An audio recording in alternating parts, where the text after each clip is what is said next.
பிரச்சனையை வந்து சரி பண்றதுக்காக கொடுக்கப்படுற வீடியோவை வந்து அது எவ்வளவு கவனமா நீங்க வார்த்தைகளை தேர்வு பண்ணி பேசணும். ஆனா நீங்க வந்து எரிச்சுக்கிட்டு இருக்க நெருப்பை வந்து பஞ்சை வச்சு எரிச்சு மறுபடியும் அணைச்சு மறுபடியும் அவரை வந்து நெருப்பு பத்திக்கிட்டு எரியிற மாதிரியான ஒரு வார்த்தையை நீங்க பிரயோகப்படுத்திருக்கீங்க.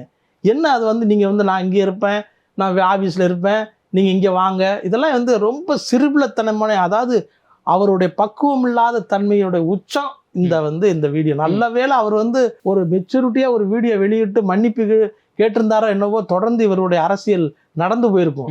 நல்ல வேளை இங்கேயே முடிஞ்சு போச்சு. இது கிட்டத்தட்ட இது வந்து முடிவுக்கு வந்த மாதிரி தான். அவருடைய பக்குவம் இல்லாத அந்த தன்மையை வந்து விஜய்னா, நான் வந்து ஒரு வீடியோ நம்ம ஏற்கனவே பேசினோமே, விஜய்னா எப்படி யாருன்னு நீங்க முதல்ல தெரிஞ்சுக்கங்கன்னு பேசினோமே, அதை அவரே காமிச்சிட்டாரு. 1/2 மணி நேரம் 1 மணி நேரம் 3/4 மணி நேரம் ஒருத்தங்கிட்ட பேசாம ஒரு அறையில் நீ உன்னால உட்கார முடியும் அப்படின்னா, நீ வந்து அப்போ உன்னோட மனநிலை எப்படிப்பட்டதற்கு இருக்கும்? அது இப்படிதான் இருக்கும். இந்த மாதிரி தான் இருக்கும். உன்னுடைய அந்த குழந்தையோட துயரத்துக்கு கூட உன்னால வந்து அந்த அஞ்சலியை செலுத்த முடியலையே. அது என்ன மாதிரியான ஒரு மனிதாபிமானம், என்ன மாதிரியான உங்ககிட்ட ஒரு நியாயம் இருக்கு? ஒரு தலைவனை நீ என்ன செய்ய முடியும் நீ? அப்படிங்கிறதா நம்மளுடைய கேள்வியா இருக்கு.